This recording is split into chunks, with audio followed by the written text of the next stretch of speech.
Assalamualaikum warahmatullahi wabarakatuh. Dewan Juri yang terhormat, perkenalkan nama saya Selvandini Ade Pratiwi. Saya dari SMA Negeri 1 Jerewe. Pada debat kali ini saya akan menyampaikan mosi dengan judul sebagai negara berkembang dengan potensi maritim, Dewan ini tidak akan menggunakan strategi ekonomi biru. Sebelum lanjut ke beberapa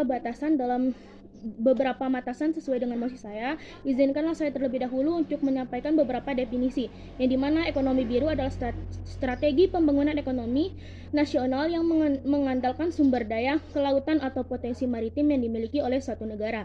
Maritim adalah kegiatan ekonomi yang terjadi baik di pesisir laut ataupun di sekitar laut. Di samping potensi besar ekonomi dan ekologi yang tersimpan sebagai negara maritim, potensi kerusakan yang mungkin ditimbulkan akibat eksplorasi berlebihan yang dapat mengakibatkan keberlanjutan pembangunan hendaknya juga mendapat perhatian lebih.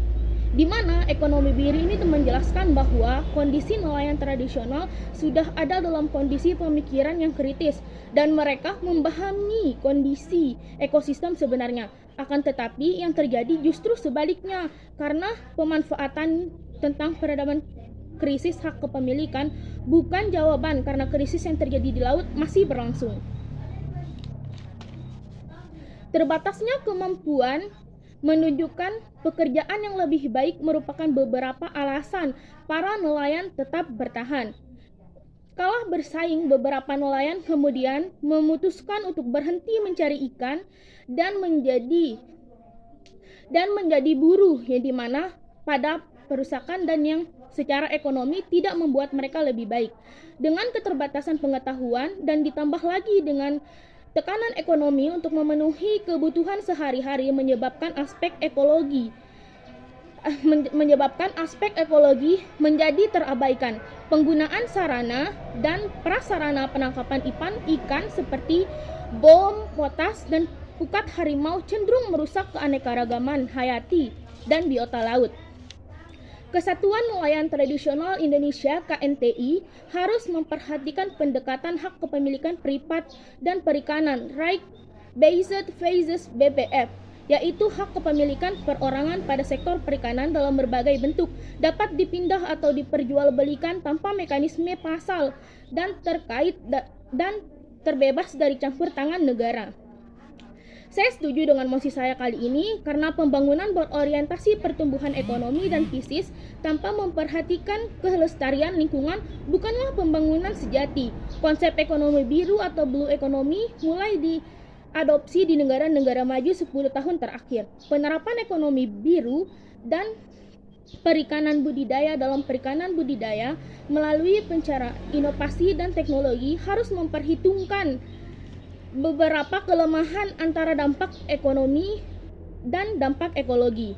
Fakta bahwa tindakan memiliki berbagai potensi bahari yang besar dan melimpah sesungguhnya tidak tercermin dari kondisi sesuai yang hidup. Pada tahun 2015, WWF atau World Wildlife Fund telah melaksanakan pembangunan dan telah menghasilkan suatu kesimpulan tentang ekonomi biru, bahwa laut yang sehat potensinya itu akan sangat besar bagi perkembangan perikanan. Dalam turun pembangunan nasional, hal yang penting dan mampu menjadi modal ekonomi di masa depan dengan menyiapi kondisi alam yang akan memikirkan.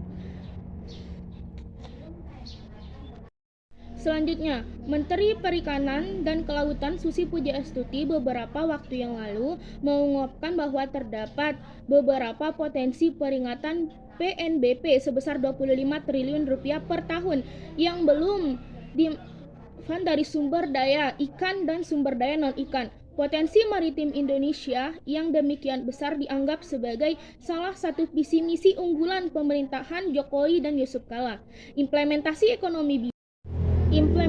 ekonomi biru secara global dianggap krusial mengingat 72% dari total permukaan bumi merupakan lautan. Di samping itu, laut berfungsi sebagai salah satu sumber penyedia makanan dan pengalir iklim dan suhu bumi sehingga kelestariannya perlu dijaga.